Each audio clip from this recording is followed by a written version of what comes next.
안녕하세요. 황금언니입니다. 4월 5일 화요일 레포트들 읽고 공부한 내용 공유하는 시간 갖도록 하겠습니다.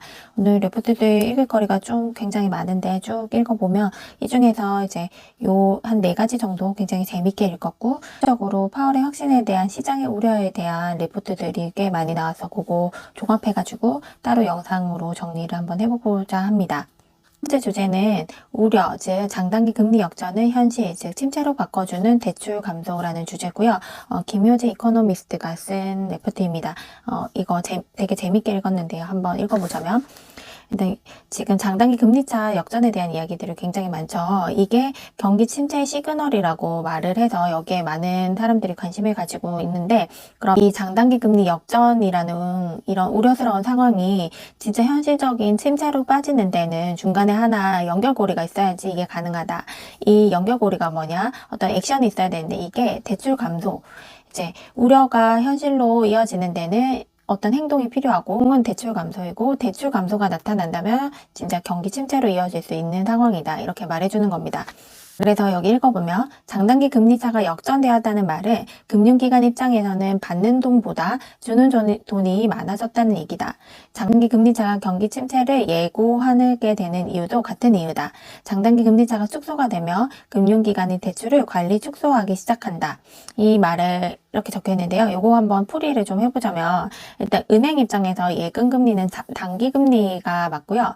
대출금리는 사실 대부분 장기금리죠. 뭐 짧은 게 1년 이렇게 있죠. 그런데 아무튼 보통 뭐 3년에서 예금담보대출 같은 경우에는 20년 가까이 되죠. 그러니까 대출금리는 실제적으로 장기금리 생각하시면 조금 편합니다. 그러면 금리를 올리는 시기에는 예금금리는 단기금리니까 그 현실적인 빠르게 오르는 금리를 반영을 하기가 쉽죠. 빠르게 올라가는 편입니다. 그런데 장기금리인 대출금리는 어떨까요? 이거는 금리가 오르는 시기에 빠르게 올리지 못합니다. 금리를 올리는 시기라고 한번 가정을 해볼게요. 금리 올리면 예금은 은행 입장에서는 예금 이자는 주는 돈이고, 대출 이자는 은행 입장에서 받는 돈이죠. 그러면 금리를 올리는 시기에 주는 돈인 예금 이자가 빠르게 올라가면은 받는 돈인 대출 이자도 빨리 같이 올려주면 되는 거 아니야? 뭐가 문제야? 이렇게 생각하시겠죠. 단기이기 때문에 금리가 올라가는 시기에 빠르게 이걸 반영해서 예금 금리는 빠르게 올릴 수가 있는 거죠. 그러면 대출 금리는 어떨까요? 대출 금리도 빠르게 올리면 되잖아요. 이렇게 생각하시죠. 그런데 그렇지가 못합니다. 대출은 굉장히 장기라고 말씀드렸죠. 그래서 지금 현재 대출 금리는 올릴 수는 있겠죠. 대출이 과거에 일어난 것들은 올릴 수가 없죠. 이제 대출을 하던 시점에 계약 시점에 금리를 따라가기 때문에 그렇죠. 그러니까 과거에 일어났던 대출 계약들을 같이 올리지는 못하는 겁니다. 그러면 과거 때는 금리가 낮았던 거고 지금 이제 금리가 올라가는 거죠. 그러면은 이 금융기관 입장에서는 이 과거의 금리도 지금 현재에 영향을 주는 거니까 어쨌든 이거를 같이 올리지 못한 상황이기 때문에 은행 입장에서는 좀 불리하게 되는 이런 상황인 겁니다. 그래서 금리를 올리는 시기에 예금금리는 빠르게 올라가지만 대출금리는 올린다고 해도 은행 입장에서는 예전에 과거에 맺었던 금리가 낮은 시절에 대출 계약을 했던 것들이 현재까지 영향을 주기 때문에 상대적으로 손해를 보게 됩니다. 그래서 그런 것들 때문에 은행은 대출을 조금 축소하려고 하는 겁니다. 그렇기 때문에 은행은 대출을 이제 축소하려는 움직임을 보이게 되는 겁니다. 여기 그래프로 보면은 경기 침체가 이렇게 일어났던 이런 것들을 보면은 장단기 금리차가 이렇게 축소가 되는 거죠. 축소가 되고 그러면은 대출까지 축소가 됩니다. 여기 0 밑으로 떨어지게 되죠. 그렇게 됐을 때 경기 침체가 일어나고 여기도 지금 장단기 금리차가 축소가 되고 이제 역전까지도 되는 거죠. 이런 식으로 역전이 되고 그러면은 축소가 되는 겁니다. 대출량, 그러니까 신용을 줄이는 거죠. 그렇게 됐을 때 이렇게 침체가 일어나고 그래서 장단기 금리차 사이에 연결고리는 신용을 줄인다는 연결고리가 있게 되는 겁니다.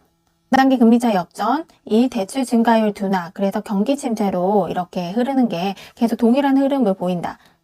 장단기 금리차 역전이라는 현상을 경기 침체로 바꿔놓는 것은 대출 감소이다. 향후 미국 대출 증가율을 경기 침체 여부를 가름하는 주요 기준점으로 제시한다 라고 되어 있습니다. 현재 주제는 이제 한국 채권 시장에 관련된 이야기고요. 긴축 속도의 우려는 여전, 베어 플레이팅 전망 유지라고 되어 있습니다. 베어 플레이팅이라는 용어가 있는데 베어 플레이팅의 용어의 정의는 단기 금리가 빠르게 상승하는 겁니다. 그러니까 장기와 단기가 같이 오르는데 오르는 속도가 단기가 굉장히 빠른 거죠. 그러다 보니까 곡선이 평평해지는 현상을 베어 플레이팅이라고 합니다. 쭉 읽어보면 세로 부임한 하는 총재의 매파적 성향에 대해서 얘기를 해주고 그럼으로써 이제 발생할 수 있는 현상들을 예상을 한 두 가지 정도 했습니다. 결론부터 후임하는 총재, 단기간 성장보다는 가계부채 및 물가 관리에 중점을 둘 것. 성장 쪽은 완화된 통화정책, 그래서 금리를 낮추는 이런 모습. 그런데 가계부채 및 물가 관리에 중점을 둔다면 긴축을 말하는 거고 긴축은 금리를 올리는 이런 거죠. 그래서 후임하는 총재는 일단 가계부채 및 물가 관리에 중점을 줘서 긴축을 계속 단행할 것이다. 선임하는 총재의 기조를 이어받아서 긴축을 계속해서 이어갈 것이다. 이렇게 예상을 하고 있습니다. 그래서 신임하는 총재의 매파적 성향을 이렇게 살펴보면은 이제 매파적 발언에서 가계부채는 중장기적으로 한국 경제의 부담 요인으로 작용할 수 있을 만큼 금리를 통해서 가계부채 문제가 연착륙될 수 있도록 노력해야 된다고 발언했다고 합니다. 그래서 현재 가계부채가 조금 증가되는 현상이죠. 그러면 금리를 이제 통해서 가계부채 문제를 연착륙할 수 있도록 하겠다라는 말은 금리를 올려가지고 가계부채 문제를 잡겠다 이렇게 해석이 되니까 이런 발언을 했다는 거에서 그의 매파적인 성향을 추측할 수 있다. 그럼 두 번째는 그의 매파 속에서 말을 하는 겁니다. 성장보다는 가계부채와 물가 관리에 더 중점을 둘 것이다 라고는 발언들을 이어가는 거죠. 그래서 성장을 하는 쪽에는 이제 완화된 통화 정책을 하는 거고 부채 및 물가 관리에 휩쓸 겠다 하는 거는 긴축 쪽으로 기울어지는 건데 그는 계속 부채 및 물가 관리에 치중하겠다는 발언들을 하는 겁니다. 그래서 그의 매파적인 성향을 추측해 볼 수 있다 이렇게 말하는데요. 하는 총재 후보 본인이 데이터에 따라 비둘기파, 매파로 둘 다 될 수 있다고 언급한 만큼 통화 정책의 성향은 데이터에 따라 바뀔 수 있겠지만 경기 불확성이 높아지기 전까지는 하는 총재 후보가 이전 하는 총재보다 완화적일 거라는 기대는 내려놓는 것이 적절하다고 판단된다. 그래서 후임 하는 총재가 계속해서 긴축을 이어갔죠. 긴축 기조를. 그래서 지금 후임하는 총재도 긴축 기조를 이어갈 것 같다라는 예상을 하는 겁니다. 예상 1은 국고채 단순 매입과 관련해서는 보수적일 것 같다. 그러니까 국고채를 단순 매입하게 되면은 시장에 돈이 풀리는 건데 여기에 대해서는 보수적 그렇게 하지 않을 것 같다라고 판단된다고 합니다.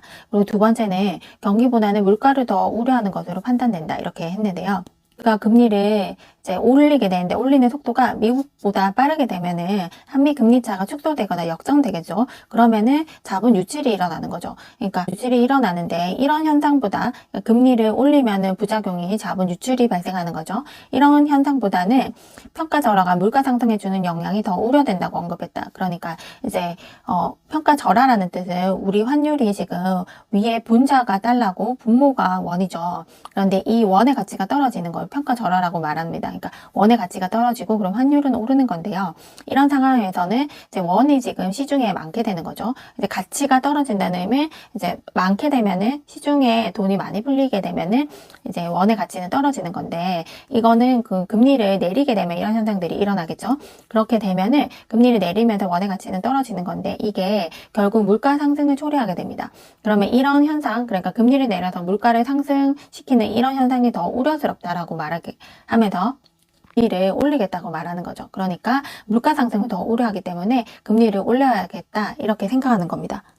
그리고 한은의 추가금리 기대감을 야기한 연준의 긴축 속도도 지속이 될 것이라고 예상은 되죠. 그러니까 연준에서 지금 미국에서 많이 올리니까 한은도 계속 추가금리 인상을 얘기하고 있는 거고 이런 기대감이 야기가 되는데 사실 미국이 빠르게 기준금리를 올리려고 하는 거 이거 자체도 조금 우려스럽다 이렇게 말을 하고 있습니다. 미국 상황인데요. 물가 우려가 높은 가운데 3월에 미국 고용지표는 5월 50bp 금리 인상을 하기엔 충분하다고 판단이 되는 상황이다. 그래서 연준의 공격적인 금리 인상 우려와 더불어 4월 6일 발표되는 3월 FOMC 의사록에서 QT에 대한 단서가 제공될 경우 금리는 추가적으로 변동성이 확대될 수 있겠다. 그러니까 여기서 말하는 금리는 한국 금리입니다. 여기에서 QT가 이제 어떻게 단행될지에 대한 단서가 제공된다면 한국 금리도 이제 변동성이 조금 더 확대될 수 있다. 이렇게 말하고 있습니다. 세 번째 워트래커에서 러시아 우크라이나 전쟁의 워고요. 이것에 트래킹하는 10번째 자료인데 친환경 관련주 추가 상승을 위해서 확인하고 가야 할 점이라고 제시했습니다. 이제 일단 이 러시아 우크라이나 전쟁을 통해서 유가가 상승하고 이제 유가에 대한 어떤 우려들이 커지면서 유럽들이 이제 친환경 정책을 펼칠 것이다. 그래서 친환경 관련된 주식이 굉장히 좋을 것이다. 이런 전망을 내놓았는데 이런 친환경 주식이 막상 2월에는 많이 올랐지만 3월부터는 수익률이 언더퍼폼하는 수익률이 이제 지지부진하는 거죠. 그래서 언더퍼폼 했는데 이게 이제 상승을 다시 하기 위해서는 한 두 가지 정도 체크를 하고 이런 것들이 확인이 되면은 이제 퍼폼하던 것이 아웃퍼폼할 것이다. 이렇게 말하고 있는 겁니다.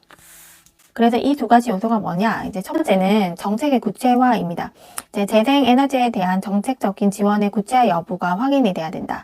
러시아 우크라이나 전쟁을 계기로 재생에너지에 대한 정책 기대감이 반영된 시기가 2월에서 3월 중순이었다며 그 후로부터 정책이 구체화되지 않고 있다는 점을 반영해서 시장 대비 언더퍼폼이다. 하지만 러시아의 가스 구매 시 루블화 결제 조치에 인해 유럽 국가들은 재생에너지 정책이 점차 구체화될 것으로 판단한다.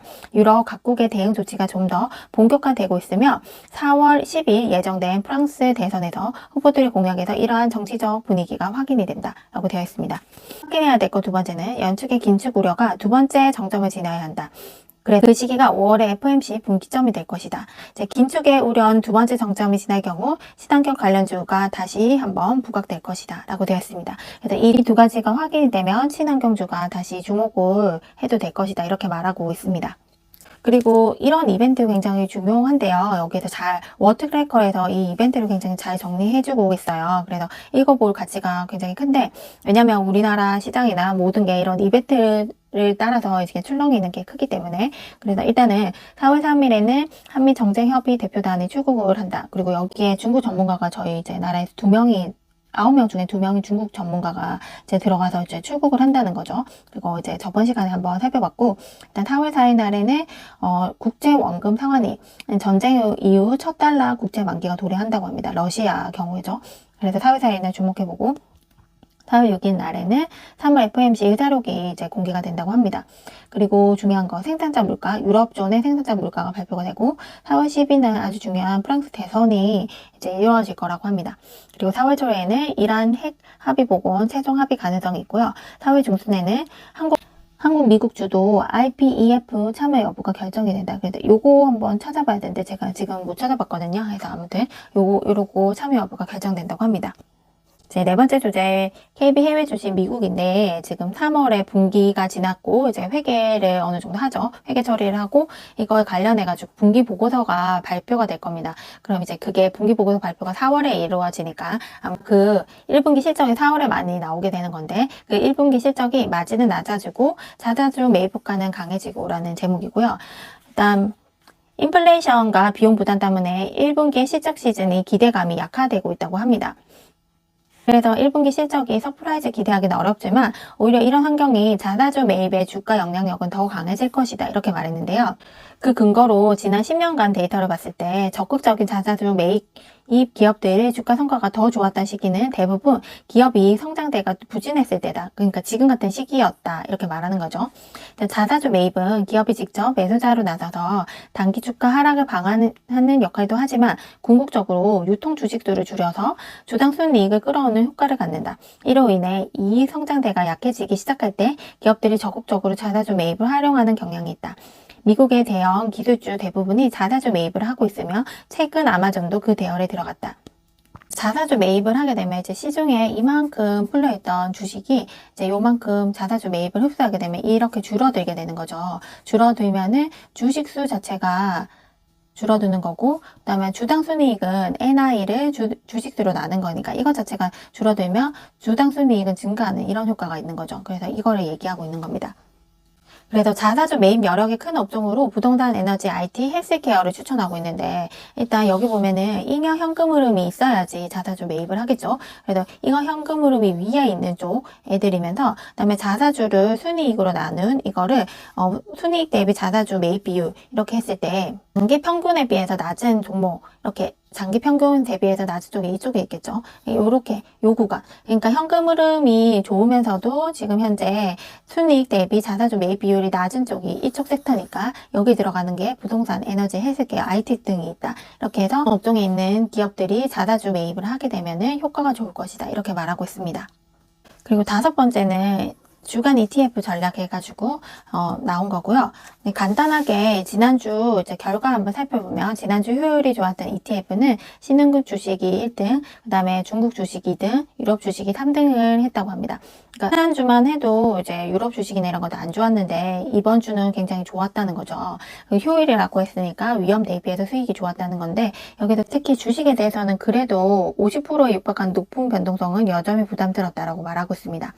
그다음에 지난주 효율이 좋았던 섹터는 미국 리치, 유틸리티, 경기 방어 이렇게 있는데 이 중에서 지금 유틸리티가 계속 좋을 것 같다 이렇게 말하고 있거든요. 여기 보면은 섹터 ETF 중에서는 유틸리티와 경기 방어 섹터의 성과가 좋았다. 이때 섹터는 낮은 변동성으로 효율도 높은 편이다. 특히 유틸리티 섹터는 연초율 꾸준한 수익을 내고 있는 만큼 경기 침체 우려가 남아있는 한 긍정적인 성과를 기대해 볼 수 있다.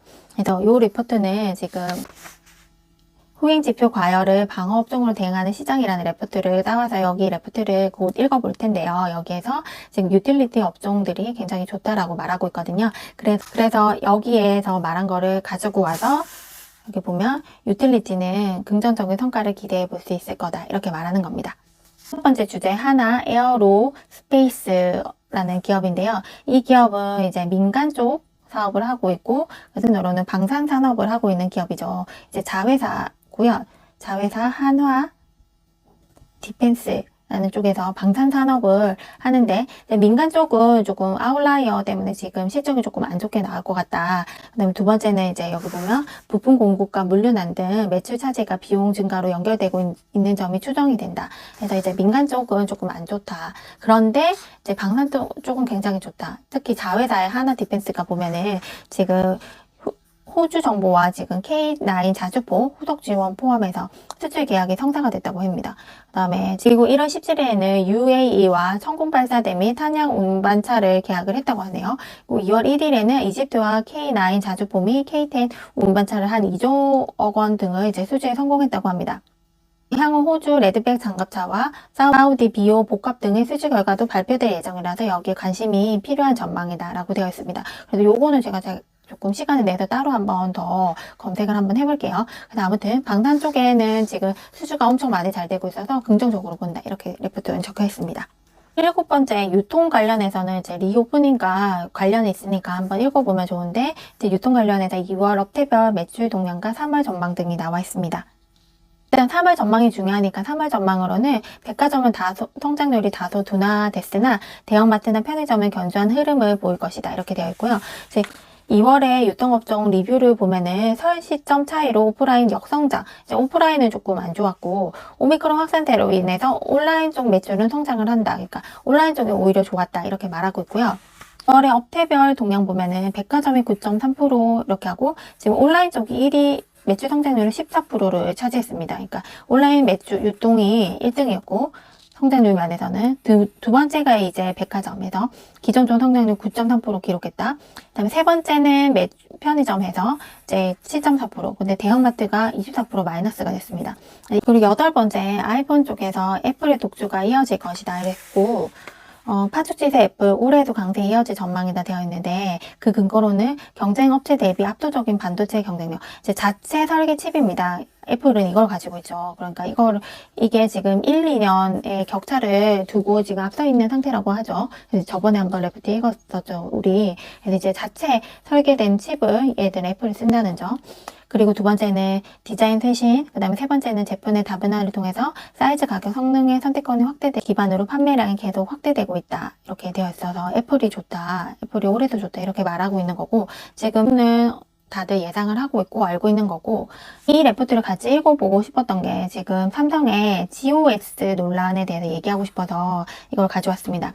이제 같이 그냥 읽어볼게요. 최근 이슈가 되고 있는 GOX, 삼성전자의 스마트폰에서 GOX 논란이 일어나고 있죠. 이 논란으로 브랜드 가치 훼손이 이어질 경우 플래그십 스마트폰을 중심으로 출하량 감소가 있을 수 있다는 점은 불안 요소이다.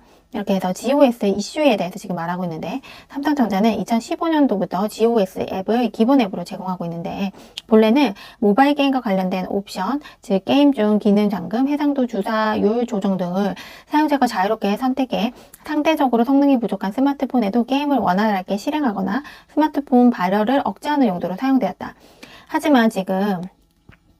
하지만 원 UI 4.0 업데이트 이후 갤럭시 스마트폰에서 GOS 비활성화가 불가능해진 가운데, 이게 이제 꼭 활성화가 되는 거죠. 불가능해진 가운데 GOS가 활성화될 경우 스마트폰의 성능이 강제적으로 제한, 이게 이제 스마트폰에 발열이 되는 게 이제 문제라서 이거를 억제시키기 위해서 고육지책으로 GOS가 발열이 된다고 합니다. 그러면은 이제 스마트폰의 어떤 기능들이 안 되는 거죠. 그래서 이게 논란이 되고 있다.